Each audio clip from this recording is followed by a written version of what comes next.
Ashes of love के part 6 की शुरुआत डीमन रीजन से होती है, जहां रनी और शुफंग की पहली मुलाकात लियांग से होती है, जो बियांग सिटी की राजकुमारी है। ये शुफंग को बैटल के लिए बुलाती है। जिमी इन दोनों की फाइट को देखने के लिए काफ़ी ज़्यादा एक्साइटेड थी, क्योंकि वो पहले भी इनकी फाइट देख चुकी थी। फाइट के दौरान शुफंग अपनी स्वॉर्ड को बाहर तक निकालता है। जिमी इस बारे में जब रनियो से पूछती है तो रनियो बताता है कि रेड क्लाउड स्वॉर्ड की पावर लिमिटलेस है। उसका एक छोटा सा कट भी लियांग को स्मोक में बदल सकता है। फाइट एंड होती है, शुफंग जीत जाता है। इसके बाद चारों ब्रेकफास्ट करते हैं, जहाँ पर वो शुफंग के ड्रीम का जिक्र होता है, जो उसकी अपनी गलती की वजह से पब्लिक हुआ था। नेक्स्ट अब मुद्दे की बात को डिस्कस करते हैं और शुआंची को पकड़ने की प्लानिंग की जाती है, लेकिन कुछ बातें अभी भी अनसुलझी थी, जैसे कि शुआंची को कैद से आज़ाद किसने करवाया। नेक्स्ट जिमी को दिखाया जाता है, जो कि अपने स्पेयर की प्रैक्टिस कर रही थी। शुफंग वहां आता है, जिमी से कुछ सीक्रेट स्क्रिप्शन सिखाने की को कहती है, पर शुफंग बात को टाल देता है। अगले दिन उन्हें कुछ ट्रेसेस मिलते हैं शुआंची के, लेकिन वो जिमी को इन सब में इन्वॉल्व नहीं करना चाहते थे, क्योंकि ये काफ़ी जोखिम भरा काम था। इसी वजह से वो उसे एक रूम में बंद कर देते हैं, जहाँ पर इनविजिबल बैरियर लगा था। अब शुआंची की ट्रेसेस को फॉलो करते हुए एक केव तक पहुंचते हैं, जहाँ उन्हें शुआंची के खून के कुछ धब्बे मिलते हैं, जिन्हें देखकर पूरी तरह से श्योर हो जाते हैं। लेकिन इस बार वो फुल प्रूफ प्लानिंग के साथ उसे पकड़ना चाहते थे। शुआंची की जो ब्लड है वो टॉक्सिक था। इसी वजह से ये क्लियर करने के लिए उन्हें डीमन ड्रैगर की ज़रूरत पड़ेगी, जो कि डीमन्स रॉयल फैमिली का ट्रेजर था। तो वो यांग सिटी में पहुंच जाते हैं, जहां पर डीमन लॉर्ड से इस बारे में पूछा जाता है, तो वो साफ मना कर देते हैं। बिना रॉयल मेंबर के आउटसाइडर को वो इसे नहीं दे सकता था। लियांग रिस्पॉन्सिबिलिटी लेने के लिए तैयार थी, लेकिन डीमन लॉर्ड नहीं मानता। अब गो सिटी के जो चीफ है डीमन लॉर्ड को सजेशन देते हैं कि क्यों ना वो अपने बेहतरीन बेटों को डीमन ड्रैगर की जिम्मेदारी सौंपे। अब डीमन लॉर्ड को आइडिया अच्छा लगता है और वो मोटू पतलू को बुलाता है, जो उसके बेटे थे। उन्हें डीमन ड्रैगर थमा दिया जाता है। इस बात से लियांग काफ़ी गुस्सा हो जाती है कि वो मदद के लिए गए थे और मुसीबतें लेकर आ गए। अब प्रॉब्लम ये थी कि शुआंची को की ओरिजिनल फॉर्म में उसे पकड़ना नामुमकिन था, तो इस सॉल्यूशन निकालने की कोशिश करते हैं, और इसका सॉल्यूशन था जिमी के पास एक पावर थी जिसके थ्रू वो लिंगजी मशरूम को उगा सकती है, जो कि बेहतरीन हर्ब है और किसी भी जख्मी को ठीक कर सकती थी। क्योंकि शुआंची जख्मी था और वो पहुंच जाते हैं केव के बाहर। जिमी वहां पर काफ़ी लिंगजी मशरूम उगा देती है, लेकिन आखिरी मशरूम को उगाते टाइम शुआंची जाग जाता है और वो बाहर आने लगता है। इसी वजह से शुभंग उसे वहाँ से ले जाता है। मोटू पतलू, जो कि बड़ी बड़ी बातें कर रहे थे, शुआंची की एक दहाड़ सुनते ही छुप जाते हैं। इतने में शुआंची बाहर आ जाता है और ह्यूमन फॉर्म में आ जाता है। उन मशरूम्स को खाने लगता है, जिससे उसकी रिकवरी होने लगती है। शुभंग उसके ऊपर एक जाल बुन देता है, लेकिन पतलू की जल्दबाजी की वजह से काम खराब हो जाता है और शुआंची के जहर से मोटू की दिमागी संतुलन खराब हो जाता है और पतलू बेहोश हो जाता है। बाकियों को अब वो फाइट स्टार्ट करनी पड़ती है। जिमी डीमन ड्रैगर को देखकर उसे उठाने के लिए जाती है, जिसे देखकर शुआंची उस पर वार करता है, लेकिन शुफंग बीच में आ जाता है और वो वार उस पर हो जाता है।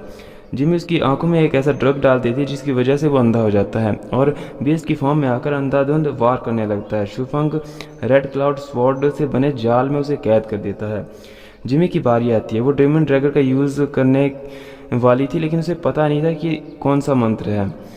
वो शुफंग के साथ दोहराती है और डीमन ड्रैगर की पावर की वजह से शुआंची उसके अंदर कैद हो जाता है। उसके ब्लड का जो टॉक्सिक एलिमेंट था वो साफ हो जाता है। अब शुफंग शुआंची को डीमन ड्रैगर से सोल कल्ड्रन में शिफ्ट कर देता है और वहाँ से निकलने की तैयारी करने लगते हैं। उन दोनों को किसी पर शक होता है कि वो शायद शुआंची को आज़ाद करने वाला शख्स हो सकता है, लेकिन वो श्योर नहीं थे। इसी वजह से इशारों में बातें करते हैं, लेकिन लियांग समझ नहीं पाती है। इसके बाद नाइट इमॉर्टल वापस हेवन की ओर निकल जाता है।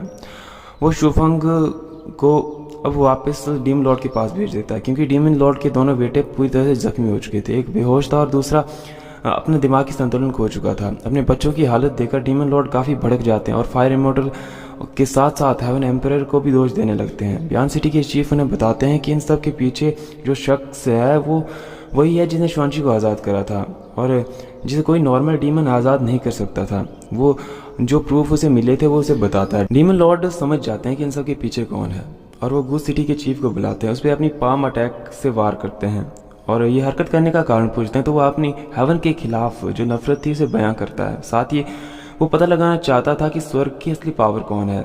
और नेक्स्ट सीन में हमें दिखाया जाता है कि goose city chief double game खेल रहा है ताकि वो खुद डीमन लॉर्ड बन सके, और उसने डीमन लॉर्ड के बेटों को रिकवर ना होने देने के लिए पूरा प्लान बना रखा था।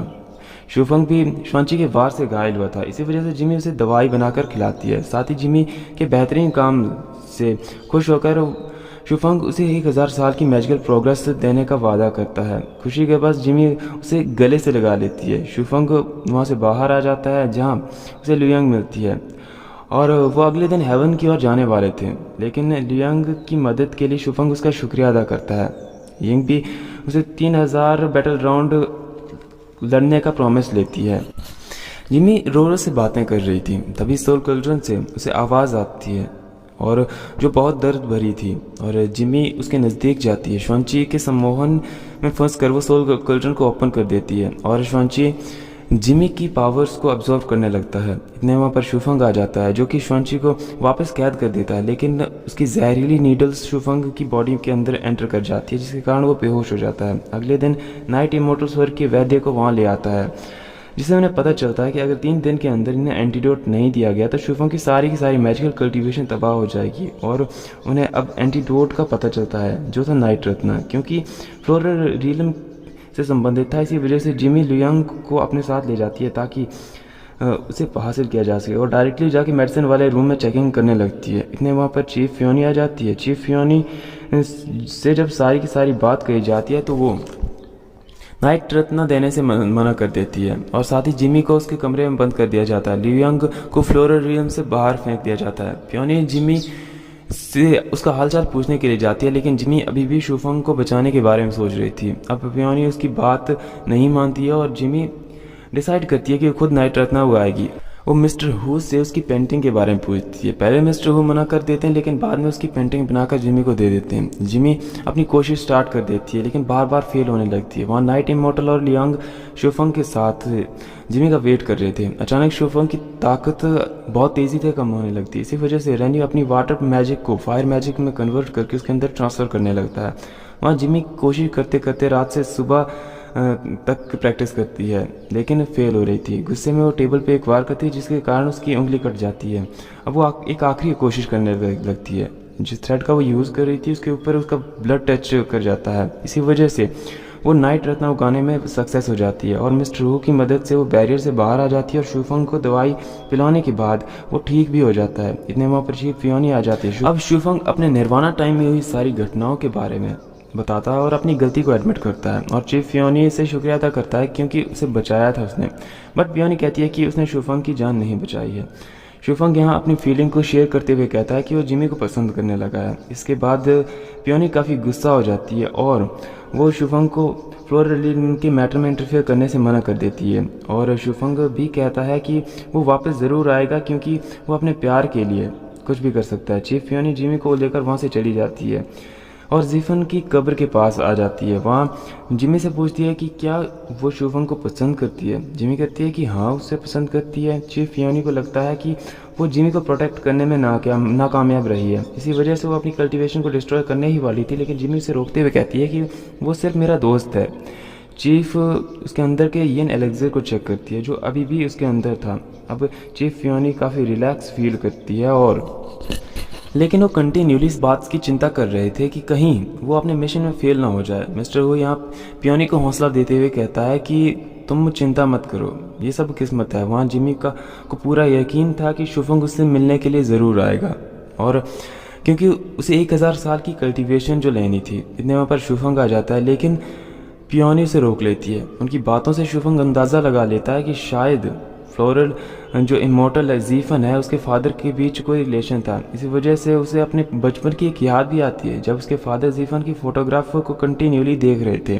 शूफंग की उम्मीदों पर पानी फिर जाता है और वो वहाँ से वापस आने लगता है। जिमी उसके पास जाती है, लेकिन जिमी पर एक पियोनी स्पेल था जिसकी वजह से शूफंग उसे देख नहीं पा रहा था और काफ़ी ज़्यादा अपसेट था। इतने में चीफ फियोनी वहाँ आ जाती है। शूफंग से कहती है कि आप अभी तक गए नहीं। शूफंग वहाँ से चला जाता है, लेकिन उसके जाने के बाद जिमी के सीने में एक दर्द सा उठता है। वो बेहोश हो जाती है और वो एक इमेजिनरी वर्ल्ड में पहुँच जाती है जहाँ उसे एक लड़की की आवाज़ सुनाई देती है जो कि प्यार करती थी किसी से। दरअसल ये उसके अंतर्मन की आवाज़ थी जिसे वो सुनना चाहती थी। इतने में चीफ फियोनी से जगा देती है। इतने में पियोनी उसके लिए खाना बनाने के लिए चली जाती है। जिमी ये सोचने लगती है कि आखिर वो कौन थी। वहाँ स्वर्ग में हेवन एम्परर अपने बेटों के काम से काफ़ी ज़्यादा खुश थे, उन्हें बेहतरीन रिवॉर्ड देते हैं, साथ ही जिमी को रिवॉर्ड देने की बात करते हैं, पर जिमी वापस जा चुकी थी। इसके बाद चीफ पैलेस की ओर निकल जाते हैं। उनके पीछे शिया भी दौड़ती हुई आ जाती है और शुफंग को उसकी सक्सेस के लिए कंग्रेचुलेट करती है, लेकिन लियांग की ब्यूटी को देखकर वो काफ़ी ज़्यादा जेलस फील हो जाती है। वहाँ इतने में मून इमोर्टल आ जाता है जिन्हें लियांग का नेचर काफ़ी ज़्यादा पसंद आता है और उसे रेड थ्रेड देता है ताकि वो किसी को भी जो जिसे वो पसंद करती है उसे दे सकती है। यंग शिया को जलाने की कोई कसर नहीं छोड़ती है। मून इमोर्टल को देखकर शुफंग को देखकर समझ जाता है कि वो इंजर्ड है, इसलिए उसकी पल्स चेक करता है। मून इमोर्टल कहता है कि इसके अंदर का पॉइजन तो निकाल दिया गया है, लेकिन इसे रेस्ट करने की ज़रूरत है। शुफंग इस बात को उसकी मदर से छुपाने का रिक्वेस्ट करता है। इतने में रानी वहाँ पे आ जाती है और आते ही रानी को इनडायरेक्टली ब्लेम करने लगती है। शुफंग के कहने पर रानी और बाकी वहाँ से चले जाते हैं। शुफंग अपनी मदर से हेवन एम्परर और फ्लोरल इमोर्टल के रिलेशन के बारे में पूछता है, तो यहाँ वो कंफर्म हो जाता है कि ये सच है कि, और उसका जो शक था वो यकीन में बदल जाता है। जिमी उसकी स्टेप सिस्टर है, ये उसे लगता है। वहाँ रेन्यू गुस्से में अपने पैलेस की ओर जा रहा था, लेकिन रास्ते में उसे हेवन एम्परर मिलते हैं। हेवन एम्परर को उससे बात करने के बाद अपनी पुरानी यादें आ जाती है और उससे काफ़ी ज़्यादा इम्प्रेस हो जाते हैं। वो रेन्यू से सजेशन लेते हैं और उसकी सजेशन के अकॉर्डिंग शुआंशी को एक और मौका देने का डिसाइड करते हैं। वहाँ शुए भी लियांग की आइडेंटिटी पर शक करने लगती है और वो इतने कम टाइम में शुफंग के इतने करीब आ चुकी थी। इसी वजह से क्वीन से बात करती, बट क्वीन उसे अलग टास्क देती है। वो डीमन रीजन में क्या हुआ था इस बारे में इन्वेस्टिगेट करने के लिए कहती है। शुए शुरुआत में कांगलू को अपने सामने बुलाती है और उसे रानियों की जासूसी करने के लिए कहती है, साथ ही इसके बदले में शुफंग की आर्मी में उसे एंट्री देने का मौका देने वाली थी। कांगलू मना कर देती है। शुए उसे स्वर्ग की रानी का डर दिखाती है और वो मान जाती है, लेकिन वापस आकर वो सारी की सारी बातें रानी को बता देती है अपनी लॉयल्टी के तौर पर। इससे रानी का जो विश्वास था कांगलू पर वो काफ़ी ज़्यादा दृढ़ हो जाता है। नेक्स्ट टाइम जिमी का सीन दिखाया जाता है जो टूटते हुए तारे को देखकर शुफंग को याद कर रही थी। इनमें एक फ्लैश फ्लोरल में एंटर करती है। जिमी को लगता है कि ये शुफंग हो सकता है, लेकिन ये रेन्यू था। रेन्यू उसे बताता है कि शुफंग अब ठीक है, क्योंकि जिमी को टूटते हुए तारे काफ़ी ज़्यादा पसंद थे। इसके वजह से जो रेन्यू है उसके सामने कई तारों को टूटता हुआ दिखाता है। इसके बाद जिमी वहाँ से बाहर जाने की रिक्वेस्ट करती है, तो रेन्यू उसे वाटर बैरियर्स को डैमेज किए बिना वहाँ से बाहर ले जाता है।